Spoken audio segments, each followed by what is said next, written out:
Hi hello నమస్తే friends, welcome to my channel KVB talkies. ఈరోజు మోటరోలాలో రీసెంట్గా లాంచ్ అయినటువంటి ఎడ్జ్ 50 ఫ్యూజన్ మొబైల్ అయితే అన్బాక్సింగ్ చేసి చూద్దాం. ఈ మొబైల్ మనకి ఎడ్జ్ స్క్రీన్ మొబైల్గా అయితే లాంచ్ చేయడం జరిగింది. ఈ మోడల్ మనకి రెండు విషయాల్లో అయితే బాగా హైలైట్ చేయడం అయితే జరిగింది. IP68 dust and water resistant and look విషయంలో డిజైన్ అయితే కొంచెం వేరే మోడల్స్తో కంపేర్ చేస్తే కొంచెం స్లిమ్గా అయితే ఉంటుంది మొబైల్. అండ్ ఈ మోడల్ 2 వేరియంట్స్లో 3 కలర్స్లో అవైలబుల్ ఉంది. 8GB 128GB అలానే 12GB 256GB 2 వేరియంట్స్లోను. అలానే కలర్స్లో అయితే forest blue, hot pink and marshmallow blue, ఈ 3 కలర్స్లో అయితే మోడల్ అవైలబుల్గా ఉంటుంది. అండ్ బ్యాక్ సైడ్ డోర్ వచ్చేసరికి ఇది రబ్బర్ ఫినిష్తో అయితే ఉంటుంది. స్మూత్ సర్ఫేస్ అయితే కాదు, పట్టుకోవడానికి గ్రిప్ కూడా బాగుంటుంది. అలానే బాక్స్లో కంటెంట్స్ వచ్చేసరికి travel adapter and data cable అయితే ప్రొవైడ్ చేశారు. ఈ ట్రావెల్ అడాప్టర్ మనకి 68 వాట్ ఫాస్ట్ ఛార్జింగ్తో అయితే వస్తుంది. 50% ఛార్జ్ అవ్వడానికి 15 మినిట్స్ అయితే పడుతుందని చెప్తున్నారు. అలానే టైప్ సి డేటా కేబుల్, అలానే ఒక ప్లాస్టిక్ కేస్ కూడా ప్రొవైడ్ చేశారు. అండ్ నెక్స్ట్ మనం మెయిన్గా చెప్పుకోవాల్సింది డిస్ప్లే అయితే చాలా క్వాలిటీ ఉంటుంది. ఇది POLED డిస్ప్లేతో 144 హెడ్జెస్తో అయితే వస్తుంది. 1600 nits peak stage, brightness level కూడా చాలా బాగుంటుంది. మనం ఎండలో ఉన్నా సరే. డిస్ప్లే సైజ్ వచ్చేసి 6.7 ఇంచెస్ ఉంటుంది. అండ్ రెజల్యూషన్ వచ్చేసి 1080x2400 పిక్సెల్స్ ఉంది. అండ్ ఇది కోరింగ్ గొరిల్లా గ్లాస్ 5తో అయితే వచ్చింది. 144 హెడ్జెస్ రిఫ్రెష్ రేట్ వలన టచ్ అయితే చాలా స్మూత్గా అయితే ఉంది. మనకి చాలా ఫీల్ అయితే చాలా బాగుంటుంది మనం టచ్ చేసినప్పుడు. టచ్ అండ్ డిస్ప్లే బ్రైట్నెస్ ఇవన్నీ కూడా ఈ మొబైల్ కొంచెం హైలైట్ అని చెప్పుకోవచ్చు.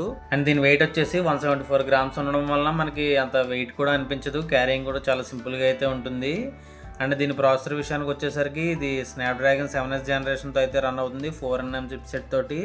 అలానే OS వచ్చేసరికి Android 14 తోటి అయితే ఉంటుంది. మనకి మేజర్గా 3 అప్డేట్స్ అయితే వస్తూ ఉంటాయి. అలానే ర్యామ్ ఎక్స్పెన్షన్ కూడా ఉంది ఈ మొబైల్కి. 4GB 6GB 8GB 16GB. మనకి 4 వేరియంట్స్లో కూడా ర్యామ్ ఎంత కావాలంటే అంత ఎక్స్పెండ్ చేసుకోవచ్చు. నెక్స్ట్ సౌండ్ విషయానికి వస్తే ఇది డ్యూయల్ స్టీరియో స్పీకర్తో అయితే వస్తుంది. అలానే నెక్స్ట్ కెమెరా వచ్చేసి ఇది డ్యూయల్ కెమెరాతో అయితే ఉంటుంది బ్యాక్ సైడ్. మెయిన్ కెమెరా వచ్చేసి 50 మెగాపిక్సెల్ అపేచర్ 1.9తో వైడ్ యాంగిల్ కెమెరాగా అయితే యూజ్ అవుతుంది. అలానే సెకండ్ కెమెరా 13 మెగాపిక్సెల్ అపేచర్ 2.2తో అల్ట్రా వైడ్ కెమెరాగా అయితే మనం యూజ్ చేసుకోవచ్చు.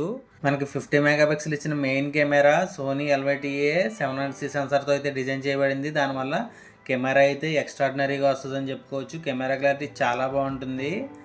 ఫ్రంట్ కెమెరా వచ్చేసి 32 మెగాపిక్సెల్ అపేచర్ 2.5తో వైడ్ యాంగిల్ కెమెరాగా అయితే యూజ్ అవుతుంది. మనకి ఫ్రంట్ అండ్ బ్యాక్ కెమెరాస్కి HDR సపోర్ట్ అయితే ఉంది. అలానే వీడియో 4Kలో 30fps మోడ్లో అయితే ఫ్రంట్ అండ్ బ్యాక్ కెమెరాస్తో రికార్డ్ చేసుకోవచ్చు. ఫ్రంట్ కెమెరాతో ఓన్లీ 1080pలో 30fps మోడ్లో మాత్రమే రికార్డ్ అవుతుంది. బ్యాక్ కెమెరాలో మాత్రం 1080pలో 30 and 60 120fpsలో కూడా రికార్డ్ అవుతుంది. 5000 mAh బ్యాటరీ వల్ల మనకి ఛార్జింగ్ కూడా బాగానే వస్తుంది. ఛార్జింగ్ విషయంలో అయితే ఎటువంటి ఇబ్బంది పడక్కర్లేదు. అండ్ ఈ మొబైల్ ప్రైజింగ్ విషయానికి వచ్చేసరికి 8GB 128GB 23,000 ప్రైస్లోను, 12GB 256GB 25,000 ప్రైస్లోను అయితే లాంచ్ చేశారు. ఓవరాల్గా స్పెసిఫికేషన్స్ పరంగా అయితే మొబైల్ చాలా బాగుంది ఫ్రెండ్స్. ఓకే, వీడియో అయితే చూసారు కదా. వీడియో నచ్చితే లైక్ చేయండి. అలానే మన ఛానల్ కూడా సబ్స్క్రైబ్ చేయండి. ఈ వీడియోని మీ ఫ్రెండ్స్ అండ్ ఫ్యామిలీ మెంబర్స్ కూడా షేర్ చేయండి. Thank you for watching friends.